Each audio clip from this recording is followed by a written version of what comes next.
Democrat, independent, unenrolled, Republican.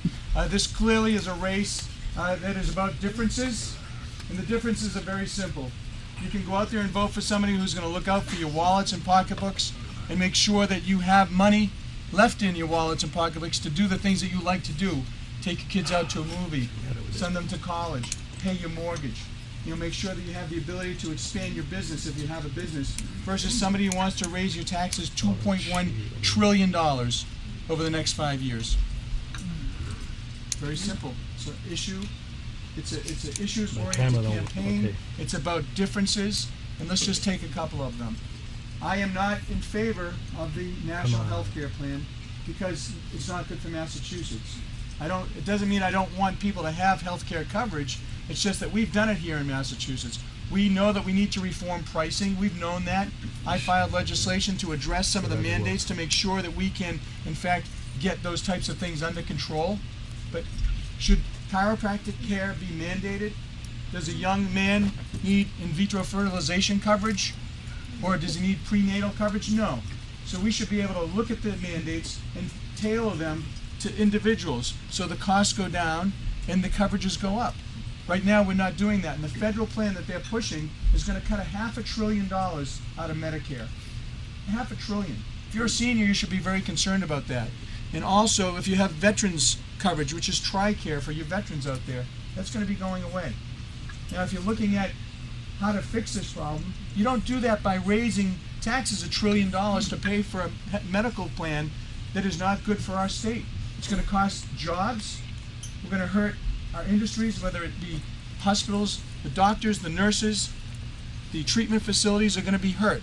And this bill is absolutely not good for Massachusetts. And for the life of me, I don't understand why the 12 people down there right now are pushing something on us in which we're subsidizing other states for what we've already done and getting potentially lesser care and coverage at the cost of $500 billion with $500 billion of Medicare cuts. I'm sorry, it makes no sense to me. That's the first distinction. You can clap if you want. It's I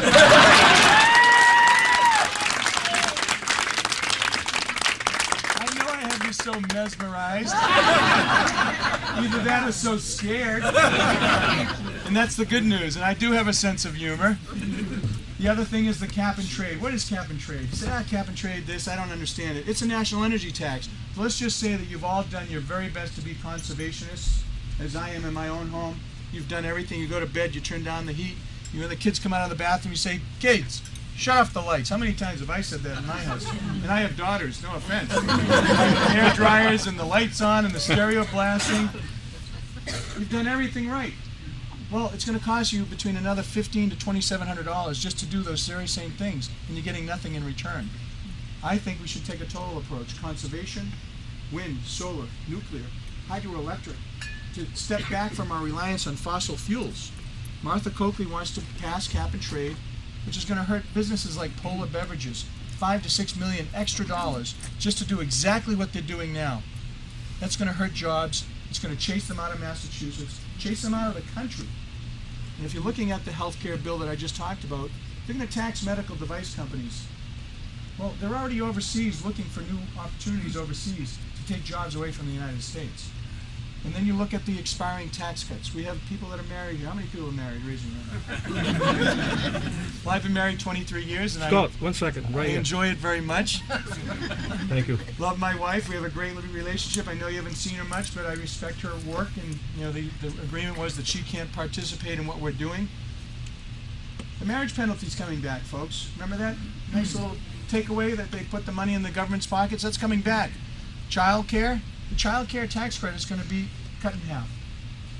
Dividend payments are going to be taxed at a higher rate. So what do? You do what JFK asked for and called for and demanded in 1962 when he called for across-the-board tax cuts for businesses and families, to put more money in people's pockets, to stimulate the economy, to have everything start.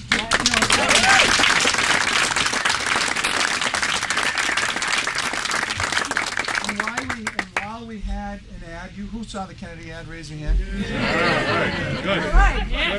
Good ad. Who's seen the truck ad? Has anyone seen the truck ad? No. Did you drive it here? That started. No, I didn't drive it here. My daughter has it. I hope it still works.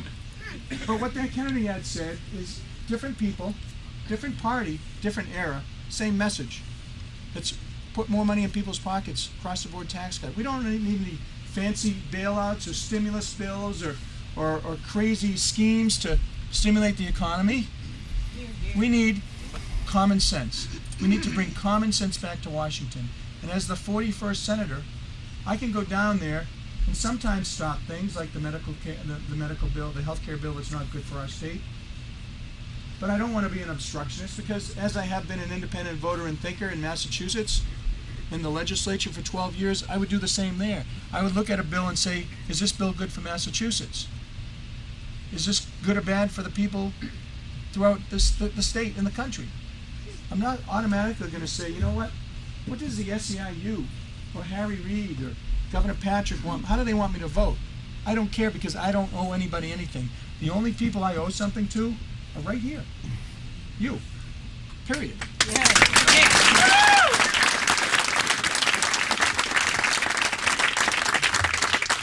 And let's just take what's happening with the Christmas bomber. Okay? How many times have you been driving around over the holidays and said, my gosh, what if I was on that plane, or my kids were on that plane, or my parents on that plane? Well, you know what the difference is? Is that Martha Coakley wants to balance your rights with the rights of terrorists.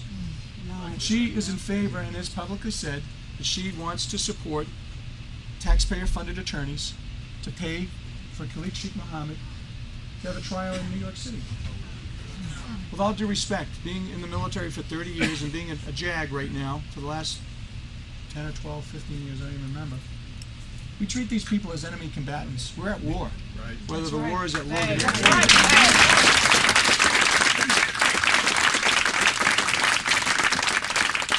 They should not be given constitutional rights that they haven't earned or deserved.